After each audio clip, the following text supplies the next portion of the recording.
Buenos días. En primer lugar, Montse, muchas gracias por la presentación que has hecho. Lo mío ya no es mérito, sino que la vida va pasando y, por tanto, es inevitable que vaya aumentando la experiencia y, en algunos casos, también la reflexión y tal vez un poquito de distancia sobre la propia vida y sobre las propias profesiones que uno ha ido realizando a través de esa vida.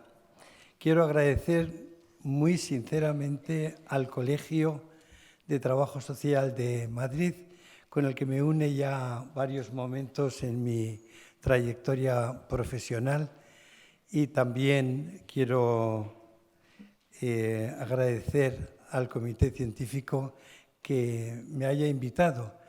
Lo difícil no es decir que sí, sino decir que no. Y decir a Madrid que no es un imposible. Así que he venido encantado a estar entre vosotras y poder compartir algunas ideas o algunas reflexiones que me vengo haciendo desde hace ya un tiempo y que comienzo ahora. Yo no sé qué tal se ve en el... Si he querido presentar el índice, que haré una pequeña introducción. Hablaré un poco de los trazos o elementos de una ciencia práctica llamada ciencia del trabajo social. Hablaré del objeto de la ciencia del trabajo social, definiéndola como la interacción individuo-sociedad y viceversa, las tareas y obstáculos que surgen en esa interacción. Hablaré de la doble mirada de la ciencia del trabajo social. La doble mirada consiste en la sociedad como sistema, la sociedad como mundo de la vida, y hablaré de la inclusión y exclusión por un lado, integración, marginación social por otro. Hablaré de la zona problemática y respuesta institucionalizada, que no son más que la multiplicidad de servicios sociales y profesiones. Por último, haré un pequeño, como no puede ser de otra manera, resumen. Bueno, pues empezando por la introducción, la ciencia de trabajo social ha sido considerada durante mucho tiempo en la bibliografía como una ciencia dependiente de disciplinas afines. Lo habréis leído en múltiples manuales, tales que la pedagogía, la filosofía, la antropología, la sociología, la psicología, las ciencias jurídicas e incluso de la economía. Consideradas hasta como disciplinas de rango superior. De hecho, el área de conocimiento del trabajo social ha sido el derecho laboral durante algunos años en el ámbito universitario. Algunos de nosotros, entre los que me encuentro, fuimos juzgados por tribunales de sociólogos y juristas para acceder a las plazas de profesores titulares de Universidad de Trabajo Social, de Servicios Sociales y de Política Social en los primeros años. Aún tengo delante mía los miembros de tribunales que no sabían nada de trabajo social. Si digo nada, es nada, con una excepción. Álvarez, creo que se llama, el profesor de la Complutense, que escribió sobre la beneficencia y el paso a la... El único que sabía de qué estaba hablando. Todos los demás eran sociólogos, me preguntaban por sociología, los juristas se enfadaban conmigo porque no entendía que la ley /53 del año 1895 o 96 decía no sé qué cosas. Y claro, había que defenderse como se podía, pero ese era el acceso que teníamos a la universidad. El hecho de considerar la ciencia del trabajo social como dependiente ha sido reiteradamente y, como en otras ocasiones, miméticamente sostenido, no debe llevar consigo este hecho a un reproche a nadie, y menos todavía a las colegas que en España y en otros lugares durante muchos años se dedicaron a la praxis del trabajo social, aunque menos a la reflexión teórica. Como en tantas otras profesiones, las trabajadoras y asistentes sociales estaban más interesadas e inmersas en la práctica. Es de todos conocido que en el ámbito del trabajo social fue primero la práctica, después vino la reflexión teórica y al hacerlo los autores y autoras se acercaron a las ciencias de carácter práctico, a la medicina, a la jurisprudencia, a la pedagogía y su derivada la didáctica, la psicología, sobre todo el psicoanálisis, de la que asumieron conceptos como el diagnóstico, la intervención, los derechos y algunas metodologías. Precisamente ese afán por la acción llevó a un cierto desprecio por la teoría, olvidando que no hay acción sin teoría. Desde el lenguaje, como nos ha enseñado el construccionismo social, las palabras que usamos son ya teoría, descripción de la realidad. No son la realidad misma, sino símbolos, mapas, descripción de la misma, haciendo la realidad de ese modo más manejable. Y hasta las teorías más complejas no son todas ellas otra cosa que orientación para que el ser humano se pueda manejar como en un mapa sobre la realidad, cualquiera que ésta sea.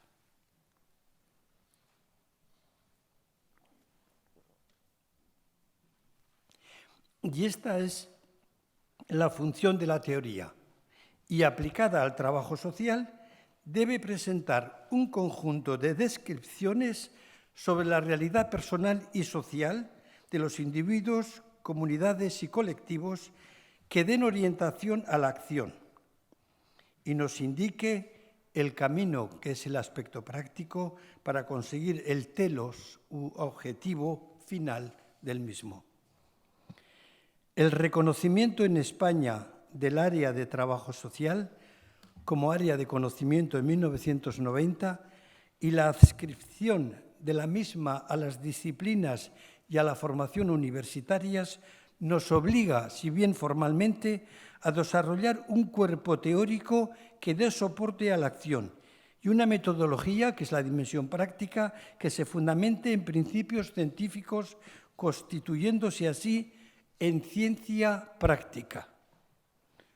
Una única ciencia, no especulativa, como puede ser la filosofía o la matemática y la física, sino una única ciencia práctica, al igual que hay otras, como la ingeniería, el derecho o la medicina. En este sentido, esta ciencia práctica se convierte en disciplina universitaria y al hacerlo incluye diversos elementos diferenciables, naturalmente diferenciables en el laboratorio universitario y que hacen referencia a la teoría, a la praxis, es decir, a la metodología y al objetivo u objetivos de la acción. En los países nórdicos europeos, estas ciencias prácticas han encontrado su emplazamiento en las llamadas escuelas superiores, las Hochschulen o High Schools, que vemos en Alemania, en Bélgica, Holanda, en Suiza y otros países occidentales, junto a las universidades propiamente dichas, más orientadas a la investigación y a la especulación teóricas. Esto todavía en el índice, pero yo creo que había una... Bueno, estamos ahora en los trazos o elementos de una ciencia práctica llamada ciencia del trabajo social. Cuando inicié la reflexión sobre el trabajo social y que plasmé en un libro que tal vez algunas conozcáis, Acción Comunicativa e Intervención Social, como producto de la reflexión sobre la supervisión y su relación, digamos, idiosincrática con el trabajo social. De tal manera que hablar de supervisión en un principio es hablar de trabajo social, como manifesté y probé en esa tesis doctoral. Pues desde entonces he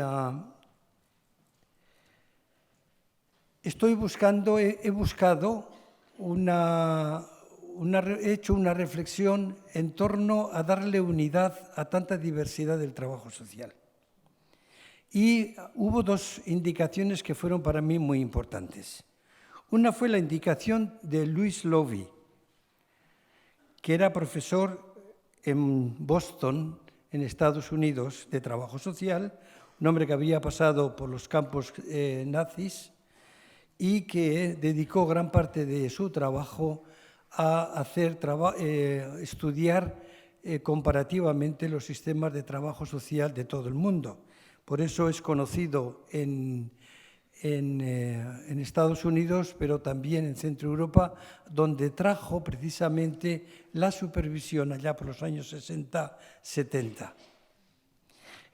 Y en general se le conoce en todo el mundo por su trabajo, digamos, social, por la investigación del trabajo social comparado a nivel mundial. Él consideró que el trabajo social se define como la manera de trabajar. Bueno, no soy experto en casi nada, pero desde luego en estas cosas lo vais a ver, que es hasta verdad. Menos mal que tengo aquí un... a ver si aparece la... no. Esta es, sí. Esta es donde cojo una cita directa de Lowy. Él consideró que el trabajo social se define como la manera de trabajar con el pueblo a nivel individual, familiar o grupal, lo que llama el nivel micro, o a nivel vecinal, organización y de comunidad, a lo que llamamos el nivel meso, y planificación, administración o nivel de política, el nivel macro. Descripción, como veis, muy práctica sobre lo que es o quiere ser el trabajo social, pero eso no basta. La otra razón para iniciar este camino fue encontrarme en los años 80 con muy poca literatura autóctona española sobre trabajo social. Yo recuerdo que cuando empecé a dar clases de trabajo social en la Escuela de Trabajo Social del Gobierno de Navarra en Pamplona, yo tenía muchos más libros de trabajo social que toda la biblioteca. En la biblioteca había 4 o 5 libros. Yo tenía unos 20 o 25 de mi etapa anterior como profesor en una universidad alemana. Entonces era para mí una especie de sorpresa que no hubiese literatura, bibliografía española. Y fue lo primero que hice en aquellos años, poner en marcha una colección que seguramente conoceréis, esa de la Editorial Popular, poco con cuadritos rojos, porque pensé, muchos de nosotros estamos en el ámbito ya universitario y no tenemos literatura, pues vamos a hacerla. Y sacamos hasta 25 ejemplares, distintos títulos en esa colección.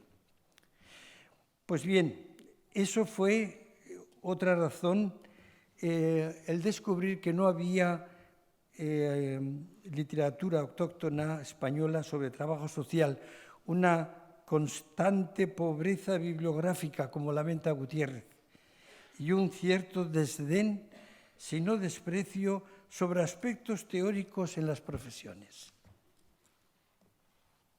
A ver si tengo suerte. Bien.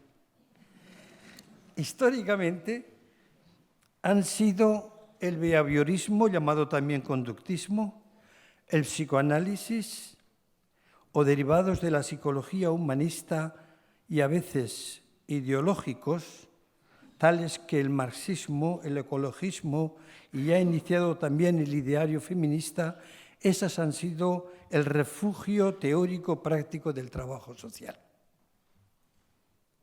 Unidas a estas tendencias a la multiplicidad de ámbitos de intervención social, han dado como resultado una gran dispersión y la sensación de que el trabajo social puede ir a sus anchas. y elegir cualquier explicación parcial para las cuestiones sociales y desde ahí desarrollar cualquier práctica. Es un análisis muy general, ya lo sé, pero un poquito como fácil, como observación. El resultado es sin duda una multiplicidad de teorías y un cuasi ilimitado abanico de ámbitos, formas y modelos de intervención social con una cuasi irreconciliable disputa entre profesionales sobre qué espacios son de quién y qué tareas son más propias de qué profesional. Lo conocéis seguramente. Y por eso yo personalmente, y después de muchos años de reflexión, voy a tomar una posición que la ofrezco más bien como un impulso para la discusión. Y he querido desarrollar unos parámetros teóricos que den cobertura unificadora a la multiplicidad de ámbitos de intervención social que nos ayude a reconocer la ciencia práctica del trabajo social. Es la pretensión de, por una parte, dar unidad a la diversidad y al mismo tiempo mantener abierta la puerta a los ya existentes y probablemente, después de lo que he escuchado, surgentes ámbitos en el futuro del trabajo social y de que sirva igualmente como ciencia de la diversidad de profesiones sociales. Ya nuestra compañera Nati de la Red, comienzos de los años 90, nos conminaba a ese esfuerzo cuando nos decía, y cito, es insoslayable el conseguir una clara y distinta identificación del objeto de la disciplina como arranque para definir la materia concreta de conocimiento que constituye su particularidad, la del trabajo social. El método apropiado que facilite su consecución y proyección y, finalmente, para desenvolver el protagonismo inconfundible que le concierne dentro del concierto de los saberes y en colaboración con otras ciencias y profesiones. Es decir, hasta aquí la cita, es decir, hacer del trabajo social una ciencia propia que yo denomino como una ciencia práctica, ciencia de la acción, que explique y actúe hacia un objetivo y dé cierta unidad a la diversidad de ámbitos, de métodos y técnicas de intervención y, por tanto, también de profesiones.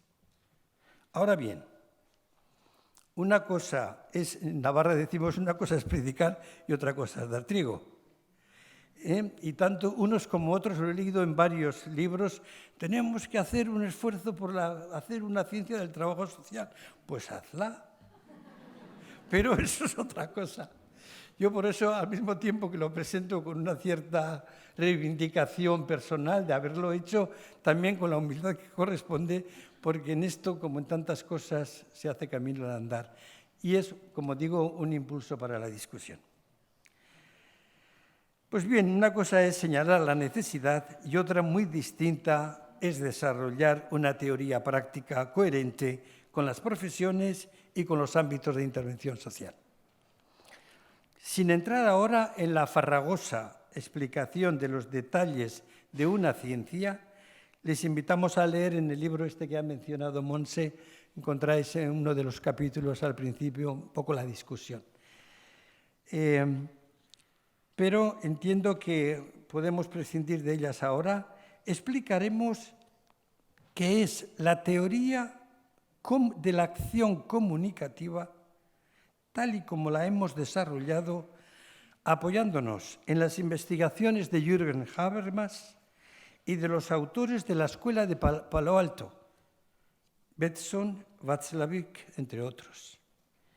Puede ser la teoría práctica que dé fundamento al trabajo social como ciencia práctica y dé cierta unidad a los ámbitos de intervención social y de sus profesionales.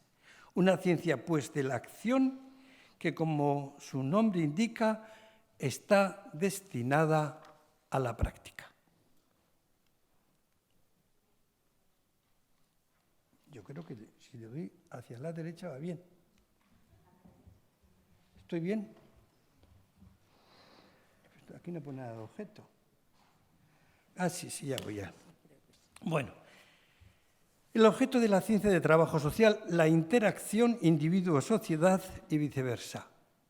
Esa interacción no puede ser más que de ida y vuelta, claro. Que yo le llamo el entrelazado personal-social. Al igual que en la sociología, hay referencias a autores muy significativos, como son, por ejemplo, en la sociología, Weber o Durkheim. En Europa y en Estados Unidos, Parsons y Mead, por nombrar algunos. O hay personas en la psicología que son de referencia, como Freud, Jung, Lacan, Frankl, Adler y otros. Existen en nuestro ámbito dos referencias, dos personalidades del trabajo social, una en Estados Unidos, que se llama, ya lo estáis adivinando, Mary Richmond, y la otra en Centro Europa, Alice Salomon, en Berlín, que coinciden en señalar que el meollo del trabajo social está en la interacción entre individuo y sociedad, de cara a que el individuo complete, supere, configure satisfactoriamente su propia vida personal, familiar y o comunitaria. Es decir, que el trabajo social se centra en la interacción individuo-sociedad y en las tareas, funciones, desafíos que de ellos surgen y de las dificultades que el individuo encuentra y debe superar en la configuración de su propia vida, precisamente en interacción con la sociedad. Es verdad que los inicios de lo que hoy llamamos trabajo social, son confusos y fueron influenciados por las teorías, sobre todo de carácter psicológico, de la época, como nos lo señala Friedlander. Pero ambas autoras que acabo de mencionar tuvieron la genialidad e intuición de señalar la interacción individuo-sociedad como la clave para entender al ser humano y ayudarle a través del llamado trabajo de casos a la configuración de una vida, y cito, lo más parecido a la vida normal. Es decir, según los parámetros de la sociedad en la que los clientes, las personas, los usuarios, los ciudadanos viven. Richmond afirma, y la cito, en todo momento, la estructura mental del hombre es la suma de las cualidades naturales y de las experiencias y contactos sociales que ha acumulado hasta ese momento. ¿Qué significa esto? La cita ya la he cerrado, ahora es mi reflexión. Sencillamente que las personas son lo que son como resultado de su interacción con la sociedad en la que viven. No es de extrañar que Richmond hiciera referencia a la interacción, a las relaciones sociales, en un momento en el que el sociólogo Georg Herbert Mead de la Universidad de Chicago estableciese los fundamentos de los que se llamaría en sociología el interaccionismo simbólico, que señala y acentúa en la sociología la relación entre la sociedad y el individuo, estableciendo roles sociales flexibles e interpretativos en la creación de la personalidad del individuo y dando cabida a la psicología social. Podéis leer esta reflexión o similar en Miranda, en su último libro, o penúltimo. La propia Richmond se apoya en él y es también conocido que tuvieron contactos entre sí. Alice Salomon, por su parte, establece, y le cito, que todo tipo de trabajo social tiene una orientación común y tiene que ver con la persona, con la recíproca acomodación entre la persona y las condiciones de vida. Su tarea es o bien fomentar e influir en los individuos para arreglárselas en las circunstancias de la vida o configurar el medio social de tal manera que cada individuo pueda alcanzar el desarrollo libre de sus fuerzas, de modo que llegue a culminar las potencialidades que él alberga. Vaya una cita. Podría ser de anteayer de todos los amigos que están haciendo el famoso coaching.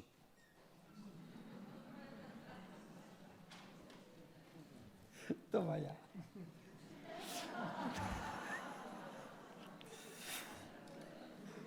Lo digo un poquito, nosotros decimos en Navarra cochineo. ¿Existe esa palabra aquí? ¿En Madrid? Se entiende. Pero se entiende, ¿no? Eso es muy importante que se entienda. No, eso lo expuse en un congreso hace 2 años, en un congreso sobre coaching en Suiza. Y trajo su pequeña cola. Trajo su pequeña cola. Bueno, pero eso es otro tema de que hablaremos en alguna otra ocasión. Pues bien, esta es la cita de Alice Salomon. Es ese, lo que yo llamo, entrelazado inseparable de lo social y lo personal individual, con todas sus opciones y dificultades, lo que constituye el objeto formal de la ciencia del trabajo social, que a su vez nos permite desarrollar teorías complementarias, no teorías superiores, sino complementarias al tronco de la ciencia del trabajo social, sobre aspectos parciales y ámbitos dispersos, y al mismo tiempo desarrollar modelos prácticos igualmente parciales y complementarios según ámbitos de intervención social concretos. Si la mirada que el trabajo social como ciencia debe realizar es la interacción o el individuo en sus relaciones sociales, que viene a ser lo mismo, y en su entramado social, debemos señalar que no es de extrañar un cierto estrabismo científico, al tenerse que fijar desde la perspectiva científica y, por tanto, también en la práctica, en el diagnóstico como en la acción, simultáneamente, con un ojo al individuo y con el otro a la sociedad. Por eso lo llamo estrabismo social, en el sentido que acabo de mencionar.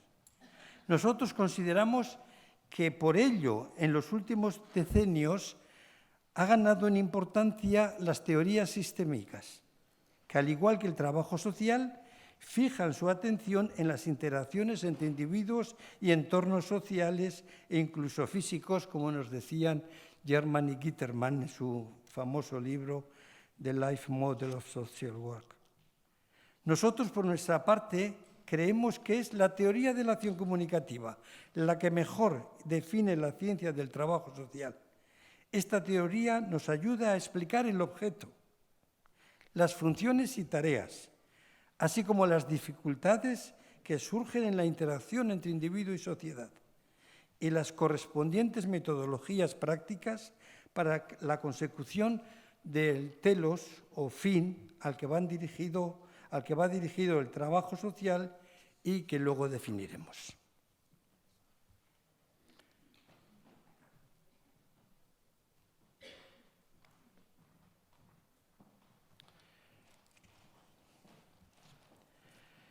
Para ello nos vamos a fijar en la diferenciación que hace Jürgen Habermas en su doble mirada a la sociedad, a la misma sociedad. Pues de la atención que prestemos a esa doble mirada surgen como consecuencias interacciones de las personas distintas y acciones o intervenciones fundamentadas distintas, desarrollando sistemas comunicacionales distintos y diferenciados, y con ello, bajo el mismo paraguas teórico, ámbitos de la praxis diversos en los que caben profesionales de diferente índole, categoría y denominación. La primera mirada es a la sociedad, es siempre la misma sociedad, pero como si tuviésemos dos perspectivas, una de aquí para allá y otra de allá para aquí. Son dos perspectivas distintas, se ven cosas distintas. Entonces, vamos a ver si logro esto. La doble mirada, aquí las hemos puesto una por cada lado, pero es siempre la misma sociedad. La sociedad como sistema y la sociedad como mundo de la vida. La misma sociedad, insisto, pero una doble mirada. La miramos como un sistema y descubrimos lo que voy a explicar. La miramos desde otra perspectiva y descubrimos lo que voy a explicar. Vayamos por partes. ¿De qué hablamos cuando hablamos de la sociedad como sistema?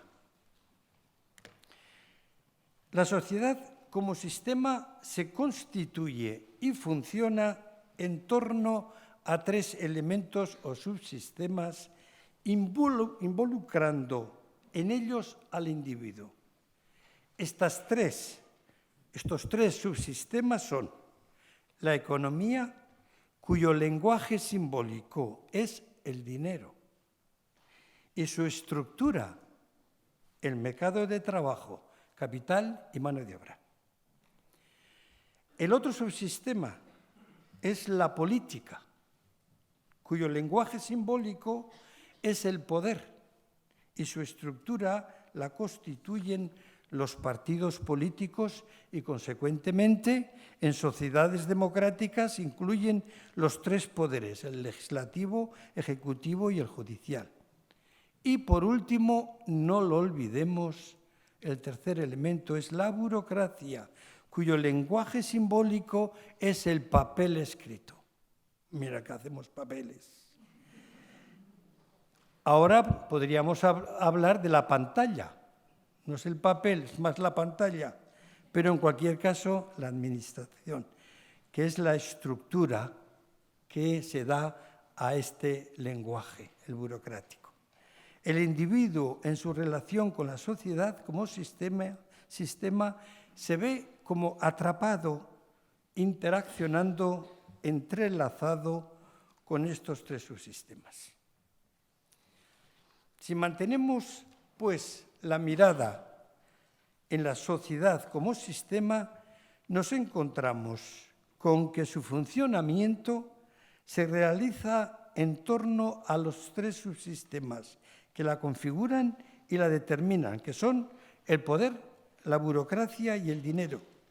Estos tres subsistemas desarrollan, a su vez, una interacción entre sí, dando como resultado un sistema de comunicación, que llamaremos comunicación estratégica, cuya razón de ser no es otra que entenderse racional e interesadamente, es decir, esa comunicación tiene como objetivo que los agentes de la sociedad como sistema lleguen a acuerdos racionales en favor de una cierta estabilidad social fundamentada en derechos y obligaciones de los ciudadanos y ciudadanas.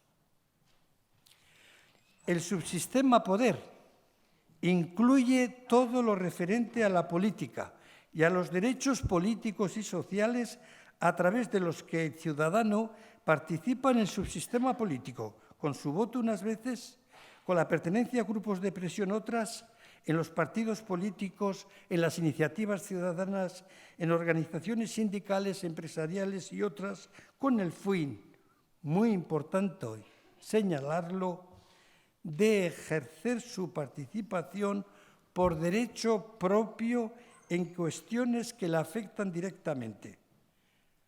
La política social podemos considerarla entonces como un subsistema del subsistema político y, por tanto, objeto del trabajo social y de los servicios sociales como concreción de la misma.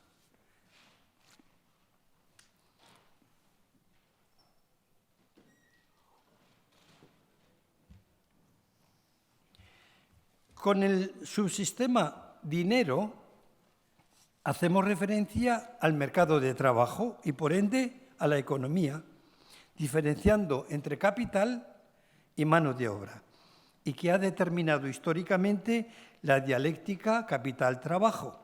Y como modo de participación está el mercado laboral, el empleo. Mediante el puesto de trabajo o mediante el capital, las personas, los ciudadanos y las ciudadanas participan de este subsistema regulado por leyes y canalizado por las relaciones sindicatos-patronal, tarifas, salarios mínimos, cobro del paro, reguladores, todos ellos de una manera más o menos consensuada, siempre dinámica, de las relaciones individuo-mercado de trabajo.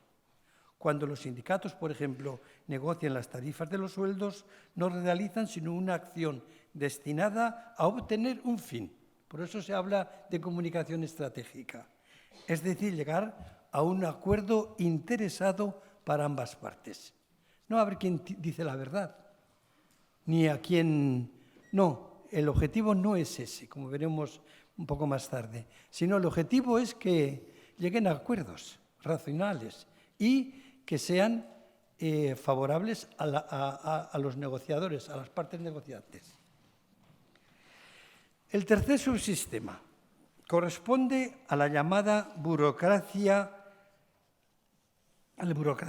el conjunto de procedimientos burocráticos administrativos que van desde lo que puede ser la obtención de un carnet de identidad, los llamados papeles, hasta el pago o cobro de pensiones, etcétera, todo lo que es el aparato burocrático de un Estado, de una comunidad o de un municipio. Oigo bastante movimiento, eso quiere decir que ya esto empieza a producir sueño. Prefiero que los que duerman, porque así no oigo tanto ruido, que se queden y que duerman aquí. Los que de tal manera que los que todavía podáis seguir, lo podáis hacer. Me dieron 2 horas de tiempo, no para la exposición, sino para el diálogo posterior, y lo hemos dividido en mitad y mitad. Me parece importante hacerlo así, porque si no se quedan las cosas medio parcialmente expuestas y yo no me siento muy bien con eso. Así que si podéis resistir un poquito, pues os lo agradeceré. Y espero, no tengo nada en contra de que algunos echen una pequeña siesta, que puede ocurrir en un lugar tan fantástico y tan silencioso como este. Pues bien, el tercer sistema, como digo, es el subsistema burocracia, el conjunto de procedimientos burocráticos y administrativos. En términos generales, el entramado de las interacciones de estos 3 subsistemas está dirigido al funcionamiento sistémico de la propia sociedad.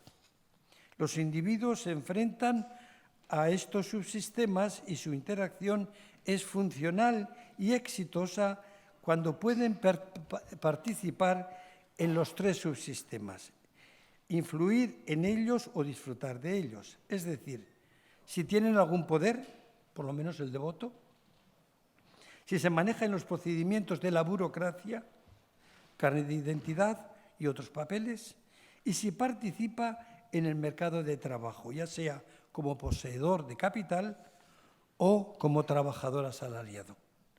Si el individuo, cualquiera que sea su origen, participa en los 3 elementos constitutivos de la sociedad como sistema, el resultado será la exigencia de obligaciones, pero también la garantía de derechos ciudadanos, individuales y colectivos, regulados por las leyes, garantizados por los Estados y mediante procesos administrativos.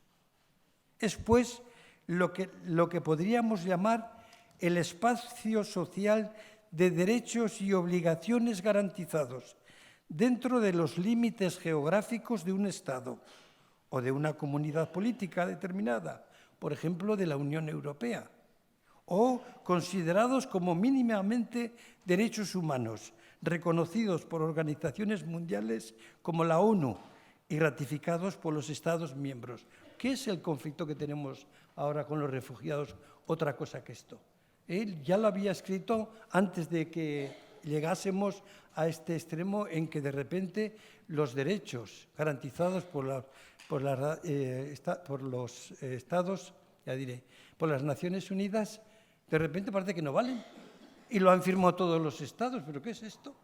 Bueno, por decirlo todavía más claro, cuando los ciudadanos participan en estos tres elementos en la sociedad, como sistema, nos encontramos ante la definición y garantía de derechos a la educación, a la seguridad, a la salud, al trabajo, a la vivienda, a la justicia, a la identidad y a ser tratados con cortesía y atención por parte de las administraciones para todas las personas, ciudadanos y ciudadanas, que viven en un espacio social y políticamente organizado y legitimado que llamamos Estado. Estado de Derecho, Estado social, etc. Desde esta perspectiva, podríamos definir, y aquí me atrevo a romper una lanza ya también por la claridad de los conceptos.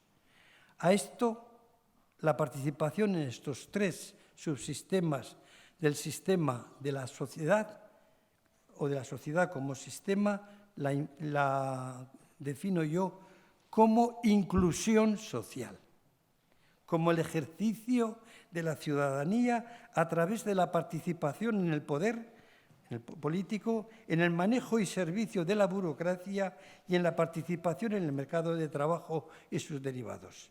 Sabemos, sin embargo, que hay ciudadanos que por múltiples razones no participan en el sistema social, así entendido,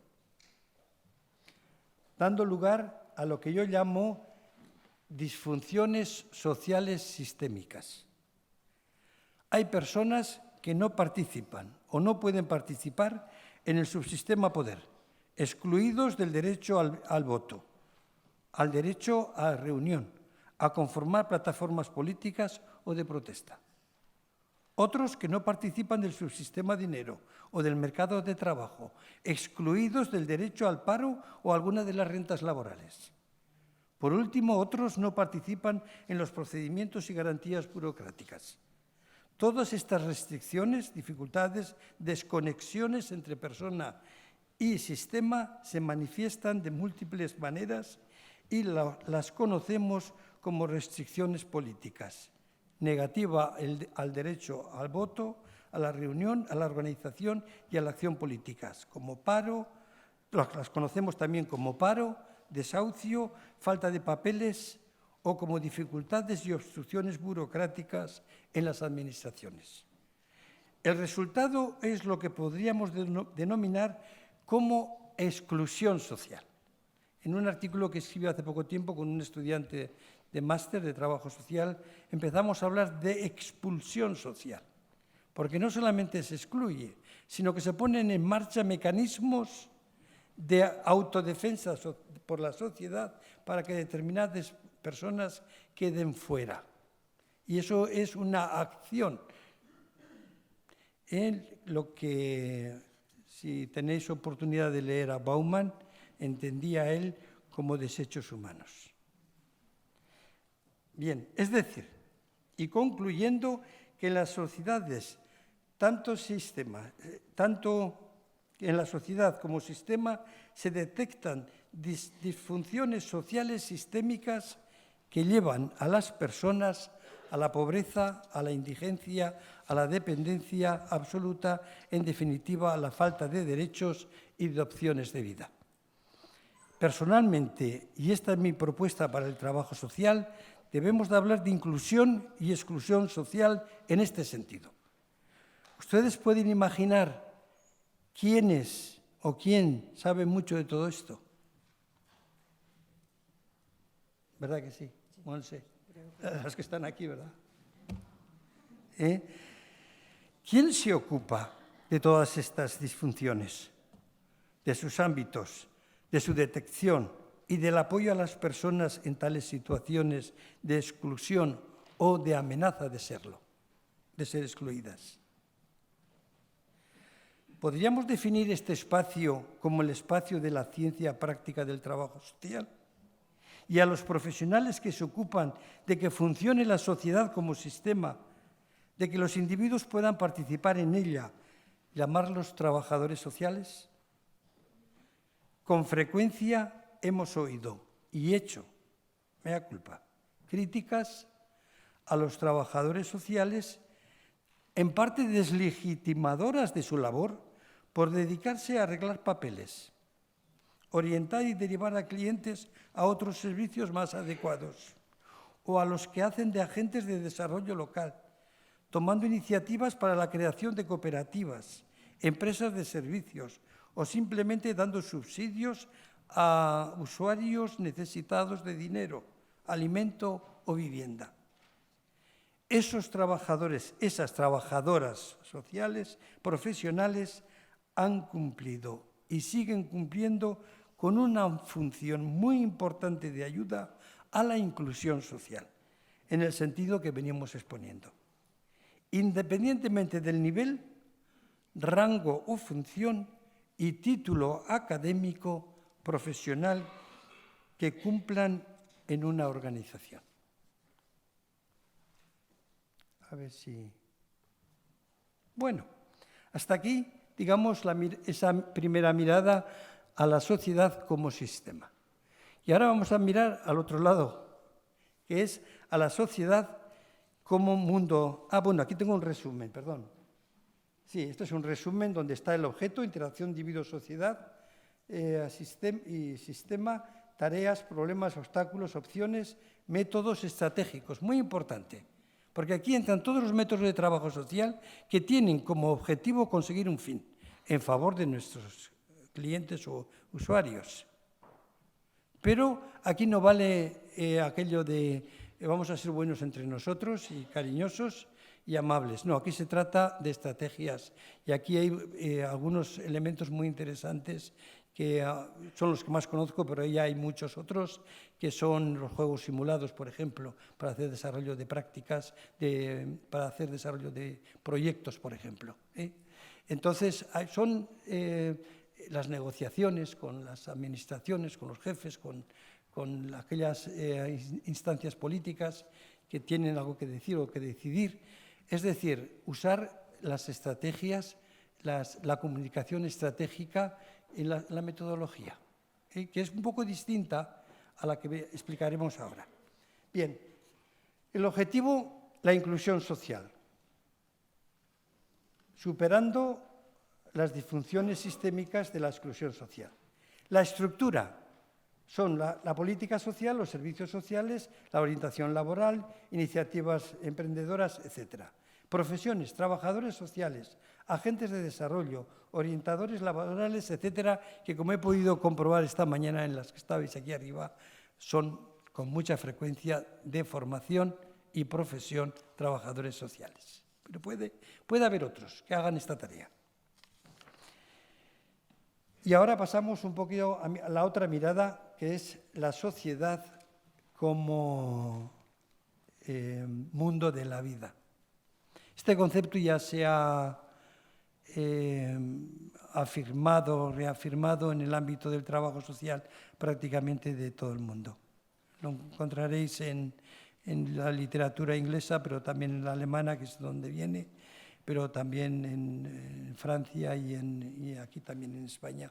Se habla ya con mucha frecuencia del mundo de la vida. La otra mirada, pues, es a la misma sociedad, desde otra perspectiva. Es la de las relaciones humanas, las que se dan entre personas de todo tipo y condición, que viven y conviven en el mismo barrio, en la vecindad, en la comunidad de cualquier tipo que ésta sea, familiar, étnica o cultural, en las que cada uno establece relaciones con otras personas por mil razones: simpatía, creación de cultura, reproducción de la misma por sangre o por otras afinidades. Todo ello constituye el espacio vital y social en el que las personas crecen, se desarrollan y mueren, se relacionan y mueren. Es el mundo de nuestra vida, el mundo de la vida cotidiana, y que Habermas llama, sin más, el mundo de la vida, aunque él no es autor del concepto. El mundo de las relaciones en la familia, en la comunidad, en la vecindad, en el círculo de amigos, el de las redes sociales, el de la cultura y también el de la socialización. Es el medio social que hace que las personas nos sintamos parte de, miembros de, socios de, vecinos de una comunidad. El lugar y espacio social en la que cada uno o cada una se desenvuelve en la vida cotidiana y cuya pertenencia hace lo que nosotros llamamos la integración social. Aquí es donde personalmente creo que hay que usar el concepto, en diferenciación y en contraste con la inclusión social.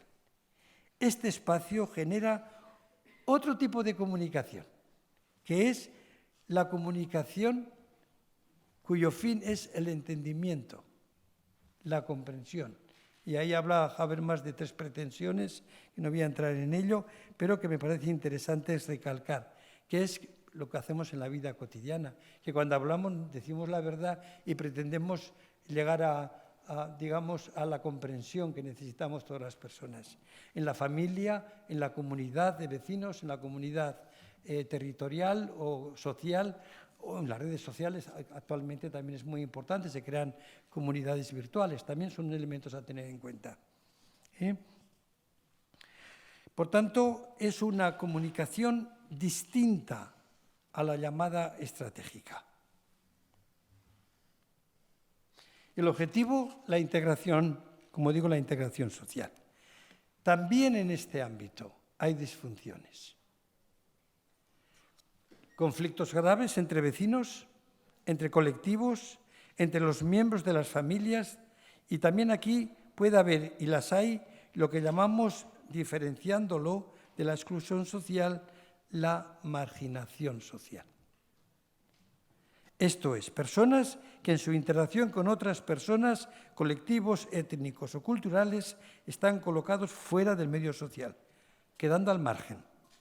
El objetivo de la ciencia del trabajo social, o si se prefiere, del trabajo social con base científica, no es otra que la descripción de los fenómenos de la marginación y el desarrollo y diseño de planes, proyectos, acciones en definitiva, para conseguir la integración social, la integración de visiones de vida, estilos, grupos, etnias y culturas que entre sí son diferentes, diversas, plurales, pero que al mismo tiempo desarrollan sentimientos de pertenencia a la comunidad, a la vecindad, a la familia y a la red social y al colectivo, con los que el individuo, ciudadano o ciudadana, establece relaciones, se comunica, se apoya y apoya en reciprocidad.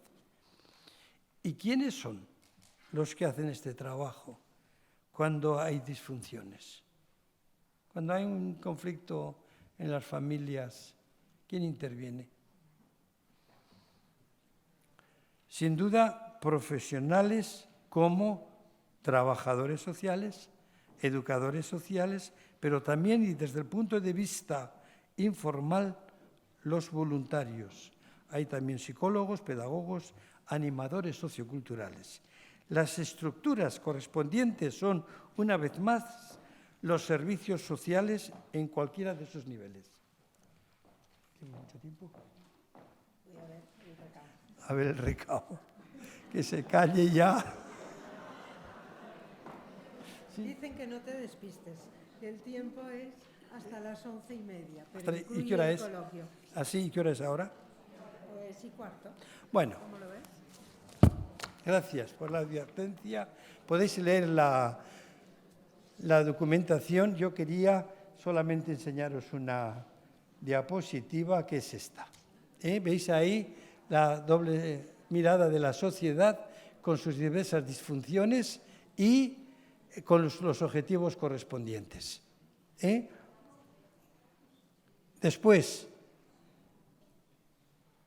explico un poquito sobre las disfunciones de un lado y del otro y considero que esa intersección es lo que llamaríamos la zona problemática, porque muchos de nuestra gente no solamente participa vía negativa de la exclusión social, sino muchos de ellos luego también tienen problemas en el mundo de la vida. Por tanto, hay un sector de la población que participa de ambas disfuncionalidades. Y la respuesta son los servicios sociales.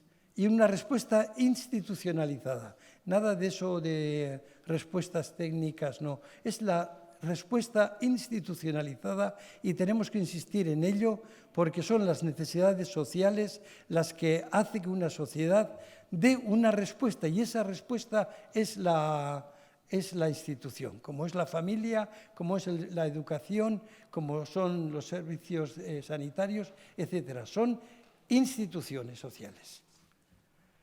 Bueno, este es un poco el modelo que incluye todo ello. Y por último, resumiendo, la ciencia que quiero exponer aquí es una ciencia práctica cuyo objeto es la interacción individuo y sociedad.